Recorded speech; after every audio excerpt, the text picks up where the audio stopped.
Happy Monday, everyone. I'm so glad I'm here and I decided to jump in live because there's this thing that happened yesterday that I saw live from my living room at the Olympics. And I feel that we can learn a ton from it. In fact, if you've seen, there are a lot of things that have been happening since it started. And today I want to talk specifically about that one thing that happened yesterday at the high jump. So if you've watched it, you would have seen that many athletes actually were succeeding at making jumps that they've never done before. And it was so amazing to witness and to see. If you feel that this could be a great topic for people that you know, tag their name below and share the great news, because what I'm about to share is about like a life lesson that you can apply not only in your life but also in any aspect of it, in your relationships or in your business or in at work, or with your neighbors at home whatsoever. So I'm talking about the fact that these two athletes, they've succeeded at each and every single step of the competition. And when they hit 2 meters 39, both of them missed their three attempts. And all of the attempts before, they were succeeded each and every single time. So they either had a choice to go into a breakout type of like distinguish who wins first place and who wins second place, or they could share the gold medal, and they decided to share the gold medal. What kind of sponsorship sportsmanship lesson is that? Seriously. I felt goosebumps when I saw it, especially because of the excitement that both of these athletes had. Mutaz Barshin from Qatar and Gianmarco Tamberi from Italy. It was just amazing to see them, how joyful they were and how proud they were, because both of them overcame so much adversity along the way to get there, but also like to win that Olympic gold medal.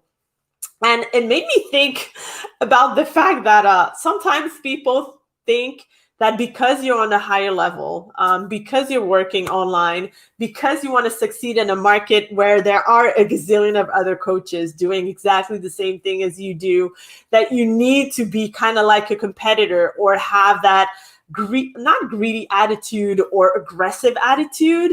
It's not necessary. In fact, support is the new competition. Collaboration is the new competition. Cheering for the other one's success is the new competition.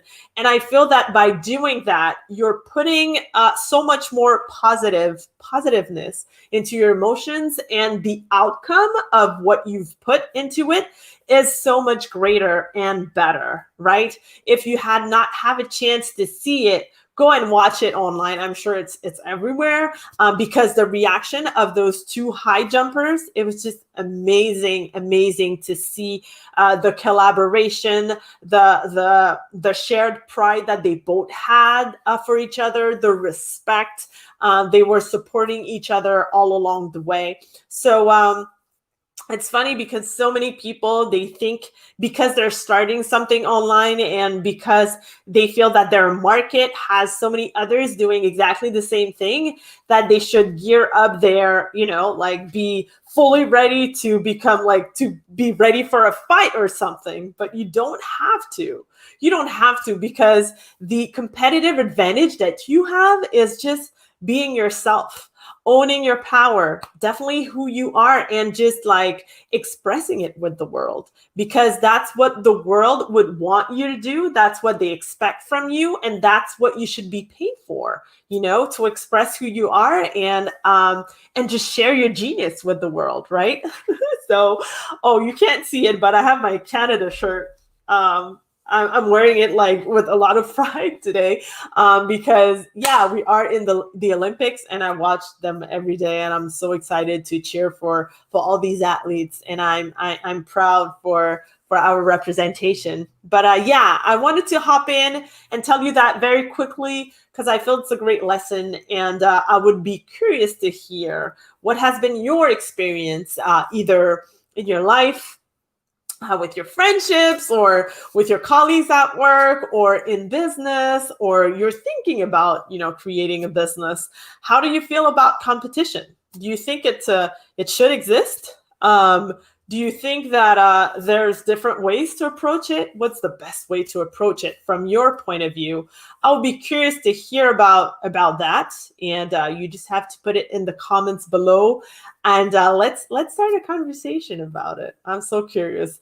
In fact, for me, my idea of competition changed so much over the years. I used to compete as a handball athlete, and I did that for many years, for 20 years. And I remember at a certain point, I thought it was like, there's no mercy, like your competitors, they're your competitors, right? There's no collaboration or interaction. I remember that there was a time, this is how I was thinking.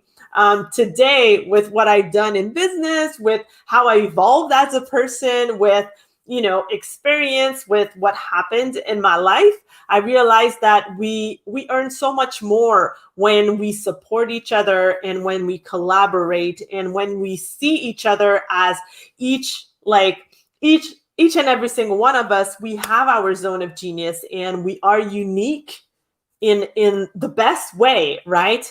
And who is attracted to working with my neighbor is not attracted working with me, and vice versa.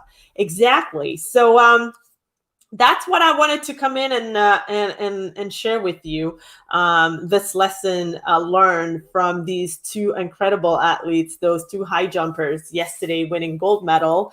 And in fact, how in life, I feel that you gain so much more when you decide to reunite with your with people doing things like doing the things that you might be doing, but in a very different way, because they are unique. There's no competition in whatsoever, if I can call it like that, because your neighbor can't shine the way that you shine, and you can't shine the way your neighbor does. So Theo is back from going out. I have to go open the door, and I'll see you soon. Bye.